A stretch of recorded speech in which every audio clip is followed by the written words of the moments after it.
Okay. Hi, my name is Ramirez. This is going to be an episode of a song study. Today's song study is going to be Bin Laden. Now, it's a very interesting song. I was only reminded of it because I was on the internet and so how do I say this? Do I say this? Actually, um, did I just lose it? Oh no, it's right here. I'm retarded. Um, yeah, where was I? Okay. Yeah, now I remember. So somebody was giving a great theory about what they thought Trump was. So I was watching a super old podcast from like 2016, 2015, like right around the turn of the election. And they said something very interesting, which I thought was hilarious, which was they thought Trump was a smokeout, like a means to smoke out groups of people who had similar ideas or an ideology of sorts. But that kind of struck me because I was just like, no, it was much earlier than that. Like, in order, like, from the year, I want to say 2002 to however long the careers of bands like Rage Against the Machine, um, who was the other one that wrote the song Chop Suey? System of a Down.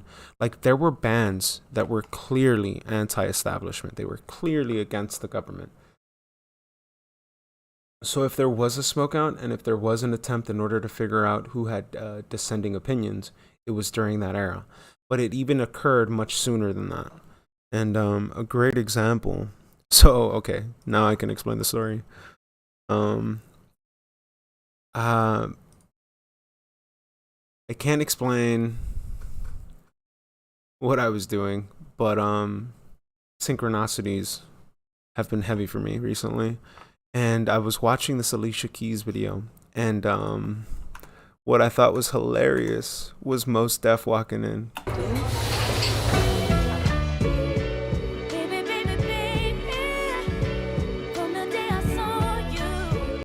and I was like, "What is Mos Def doing on screen?" Right? Great song, by the way. Oh yeah, I should cut off the sides of this, but it was like, whoa, it's been a while since I thought of Mos Def, and it reminded me of this song called Bin Laden. And originally, this song, I don't know how it was released. I'm pretty sure like mixtapes, a secret website. Back in the day, hip hop used to be more interesting that way. Um, and to bring it back further on like that time period of 2014, I was a Bernie supporter. Like I could probably still find you my Bernie sticker from when I met him. And because of that, I saw an effort not just on Immortal Technique side or something like that, but I saw a bunch of rappers earlier than this, like even earlier than Bernie Sanders, who already had dissenting opinions. There's a song called Civil War by I don't know, I don't want to say it's Immortal Technique, but I will say that it involves Immortal Technique, but it also involved Killer Mike, Brother Ali, and Chuck D. And if anybody remembers, Killer Mike was a huge supporter of Bernie Sanders. Brother Ali was also a huge dissenting opinion that the Democrats were using. Oh, yeah, I'm not showing this on screen, aren't I? And this is the song, Civil War, by Immortal Technique, Killer Mike. Let me see if I can show you. Brother Ali and Chuck D. Now, why I bring these up is because I actually saw these rap artists completely change their message, completely change their rhetoric, all to toe the line.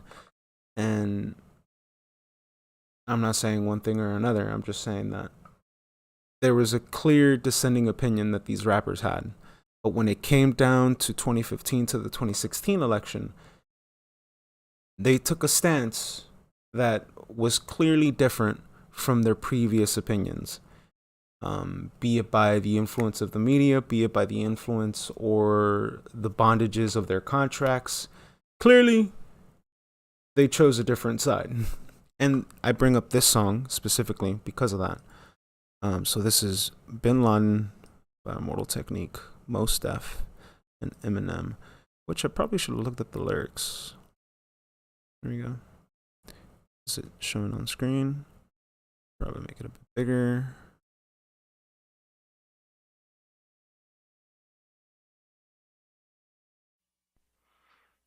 Man, you hear this bullshit they be talking every day, man. It's like these motherfuckers is just like professional liars, you know what I'm saying? It's wow. Talking about, and this is all specifically, this song is specifically talking about 9/11. And what a lot of people don't remember, because a lot of the newer voting blocks, at least a lot of the marketing that's being done is towards voting blocks that are between the ages of 18 to 25. And the reason for that is because they're the newest. They didn't actually experience a world that before or after 9/11. And they also didn't experience all of the heavy bombardment of the lie that kept getting perpetuated. And, you know, a lot of the situations that we're in now is because of 9/11. And a lot of people don't actually quantify that aspect of things. Listen, Bin Laden didn't blow up the projects. It was you, nigga. Tell the truth, nigga. Bush knocked down the tower. Tell the truth, nigga. Bush knocked down the tower. Tell the truth, nigga. And the person, I think, who's saying Bush knocked down the towers, if I'm not mistaken, I think that's Pusha T. Bush knocked down the towers. Bin Laden didn't blow up the projects. It was you, nigga. Tell the truth, nigga. Bush knocked down the tower. Tell the truth, nigga. Bush knocked down the towers. I pledge no allegiance, nigga. Fuck the president's speeches. I'm baptized by America and covered in leeches. The dirty water that. I love that line. I'm baptized by America, but I'm covered in leeches.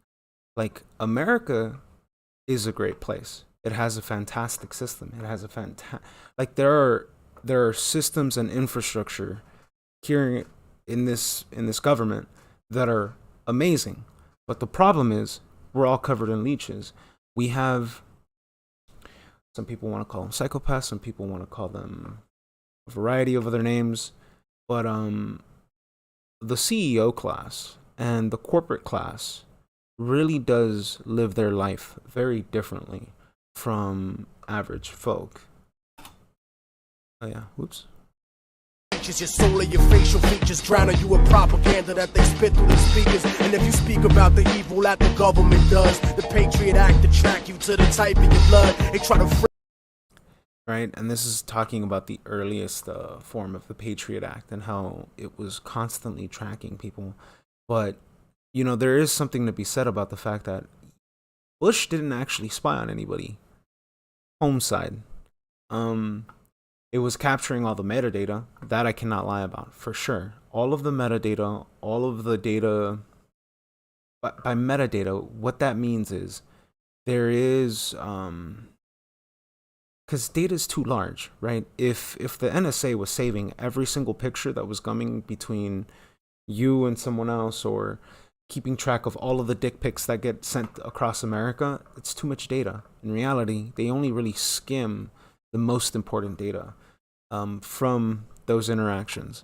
But the Patriot Act in this day wasn't as bad. Like, it was bad, but those levers, that form of power wasn't used until the Obama administration. frame you and say you was trying to sell drugs and throw a federal indictment on niggas to show you love. And it's funny how he says that, how the system itself will pin charges against you, will set you up. In the song, he says drug charges. But it's why I brought up that Prodigy video a few days ago, or I think a week ago, where they were trying to set him up with 50. They literally told, he was in the car with Alchemist. Alchemist is another one of those people that also switched sides. Alchemist is also somebody. Okay, that's a whole. He's another.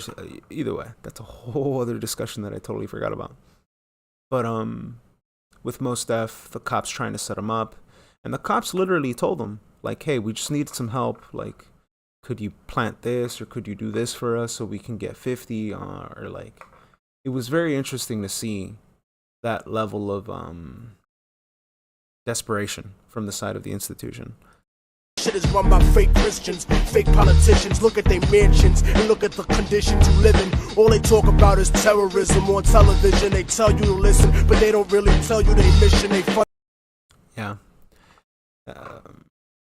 This song is just really great overall. I wish I could see lyrics from where I left off. Look at their mansion. Oh yeah, look at their mansions. Then look at look at the conditions you live in. Look at, and this is a good line for right now because look, right? It was an article that I covered a few episodes on Matrix News where they were talking about how many new billionaires and how many new millionaires were created during the pandemic. And nobody bats an eye. Nobody bats an eye that literally you had this ecclesiastical class of CEOs skim the wealth from the people who were suffering the most.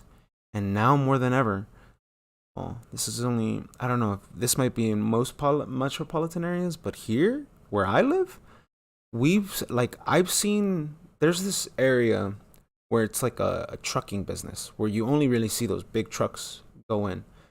And nobody really used to park there because it was just a really weird area and there's no houses there, right? It's just areas for these trucks. But now if you go there, it's just covered in RV homes.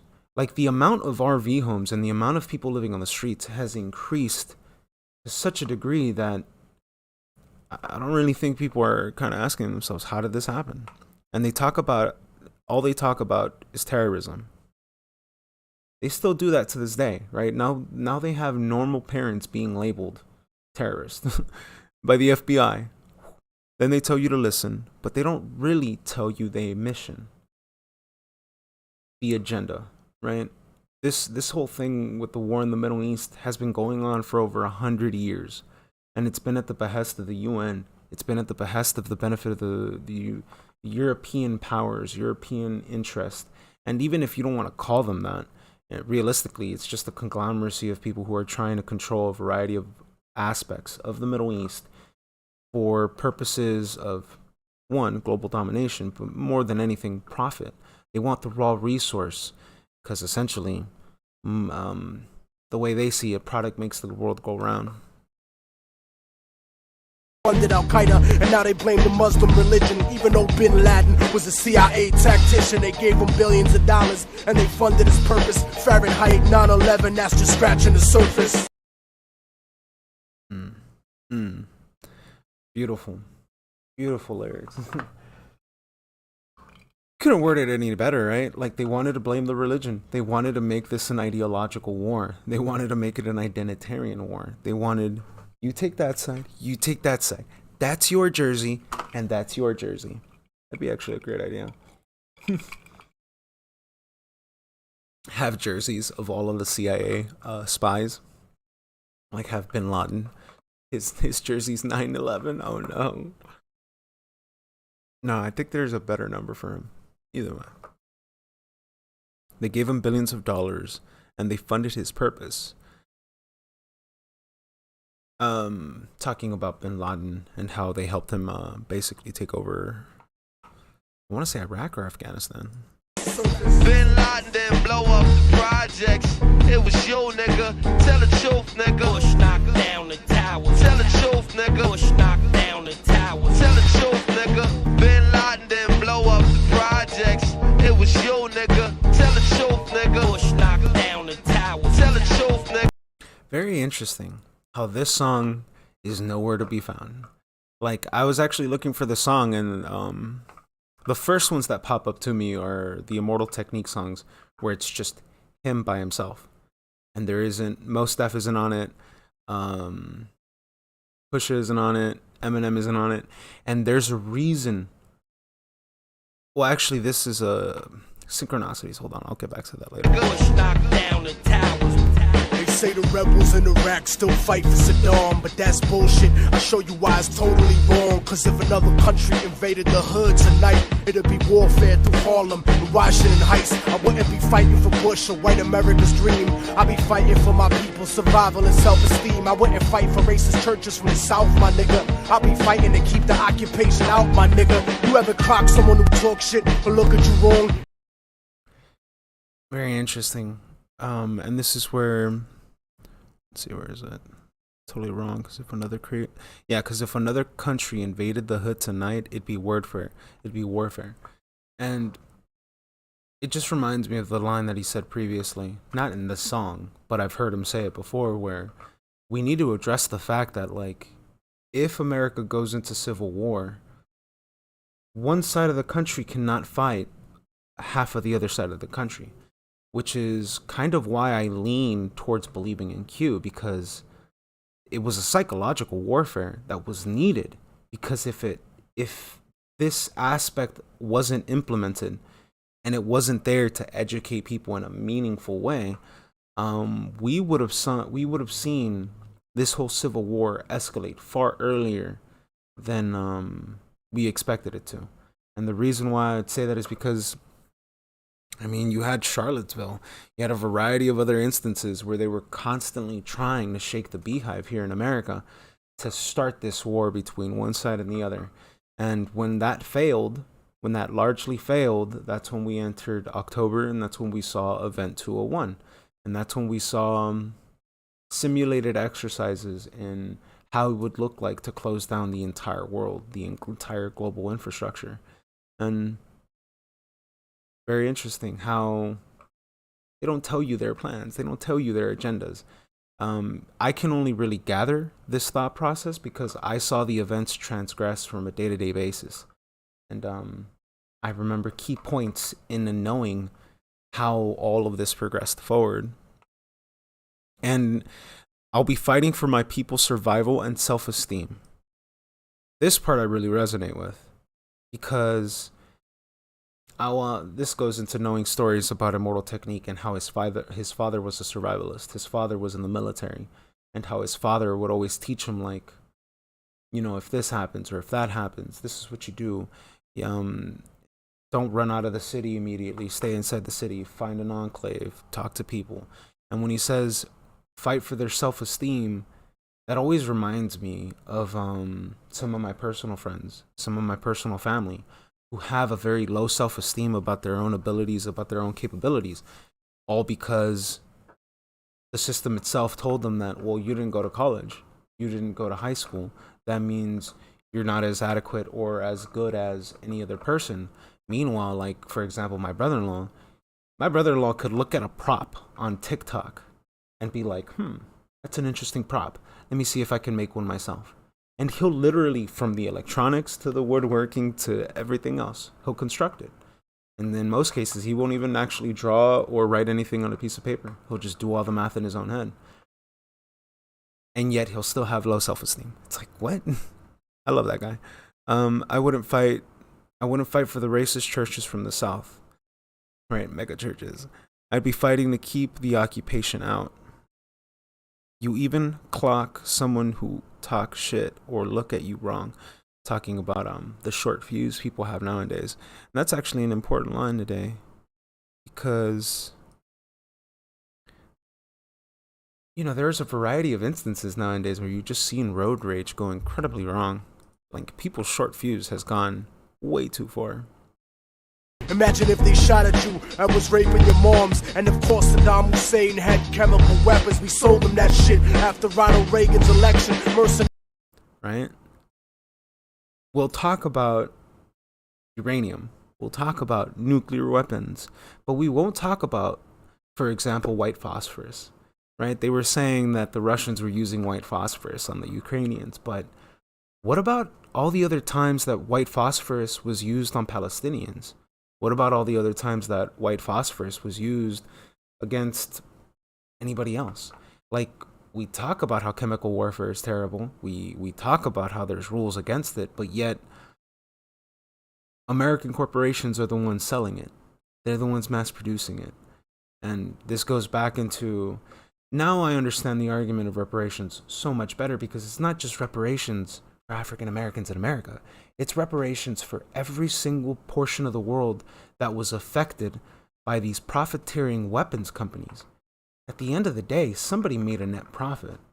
And all they get fined with is, oh no, you did bad. We're only going to charge you $2 million. Like, what sort of... Either way. Every contractor's fighting a new era. Corporate military banking off the war on terror. They controlling the ghetto with the fear of attack, trying to distract the fact that they engineering the crack. So I'm strapped like Lee Malvo holding a sniper rifle. And it's funny how he says that they're engineering the crack, because in reality, it's not just that they're trying to distract the fact that they're engineering the crack, trying to distract the fact that they're engineering all of the drugs, trying to distract from the fact that to some degree American agencies are facilitating a lot of the drug trade here in America. But nobody wants to talk about that. Ooh, wrong one. These bullets to touch your kids, and I don't mean like Michael. Your body be sent to the morgue, stripped down and recycled. I fire on house niggas that support you and like you, cause innocent people get murdered in the struggle daily, and poor people never get shit and struggle daily. This ain't... Yeah. Where is it? Because innocent people get murdered in the struggle daily, and poor people never get shit and struggle daily. This is just talking about the situation in Chicago, New York. This could just be branded everywhere, but in reality, it's because to a large degree there has been a facilitation of allowing all of this to happen. To some degree, in some cases, there is a turning away, right? Turning the head and like pretending that you didn't see anything. You know, I could go on. Fast and the Furious, how they affected Mexico, how they affected the El Salvador and all these other places, and it's just, I really could go there, but it's just the same. Ain't no alien conspiracy theory, this shit is real. Written on a dollar underneath the Masonic seal. I don't rap for dead presidents. I'd rather see the president dead. It's never been said, but I set precedents. Bin Laden didn't blow up the projects. It was you, nigga. Tell the truth, nigga. Bush knocked down the Yeah, and I think it just repeats this. truth, City nigga. Records was 80 seconds away from the towers. Some cowards fought with the wrong building. They meant to hit ours.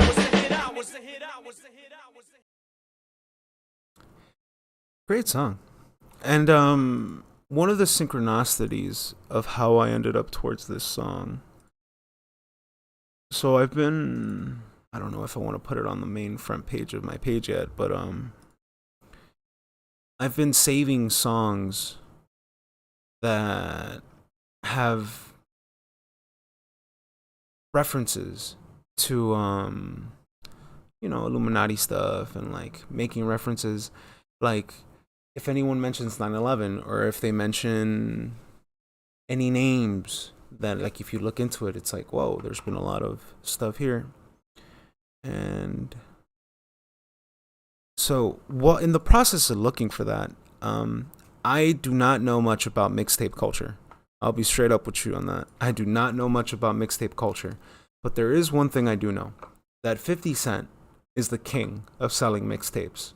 It's something that he passed down game to with Nipsey Hussle and Pop Smoke. I wish I could elaborate further than that, but in the process of me looking into some of this stuff, or just looking for songs, I found this mixtape by DJ Green Lantern, whose name I had never heard of, to straight up be honest with you. But so this goes back to me watching that video of reparations with Immortal technique, and in that interview, way later in that interview, he mentions DJ Green Lantern, and that name stuck with me. I was like, okay, I don't remember hearing you say this the first time I watched this interview. Kept doing my day, and then this album, or this mixtape, just pops up in front of me, and I'm like, I've never seen this album. I've never seen this mixtape. I've never seen the cover to this. and it was released this year. But I'd invite anybody to watch this. Don't think I have the link down there, but very interesting to see the collaborations that are on this mixtape. Right, I just picked this one, which is Fat Joe and P Diddy, but it's a lot of other people. Like you got Obi Trice, you got D12, you got 50 Cent, you got All G Unit, you got Mobb Deep on it, and it's all DJ'd out, right? But the whole point is this album is literally a calling card against the powers that be. Of course, it wasn't released traditionally through the means of the record company, but that makes more sense why it wasn't. It just makes no sense, right? This is on Shady Records. How did Eminem go from having the opinions that he had to completely changing and backing the Democratic Party? So if there was a smoke signal to try to smoke out who believed in what and who was supporting what, this happened far earlier, and it was mapped out far earlier than people believe, which is, no offense, but like, no offense to anybody, but I tend to not believe a lot of things. I do not believe that a lot of things are left to the hands of coincidence, because especially when there's money involved, right? Like, I look at the death of P. He died at the age of 42. And just thinking of that was like, he died in 2017 at a very pivotal moment in political history. And usually when I see that kind of trend, I'm like, I tend not to believe it. Another example would be, I'll just leave it at that. Either way, this was a song study on Bin Laden by Mos Def, Immortal Technique, and Eminem. And some people would say, how would you know that was Eminem and that was Mos Def and that was not supposed to be on that track? Well, I would point to this mixtape, because clearly there was an interest in this. Clearly, beneath the surface, beneath the veneer of the mainstream media, there's a clear effect amongst these people that they were talking about these events. They were talking about the inconsistencies of 9/11, and at least amongst each other, it was well known. But my name is Ramirez. This was a song study, and I'll see you in the next one.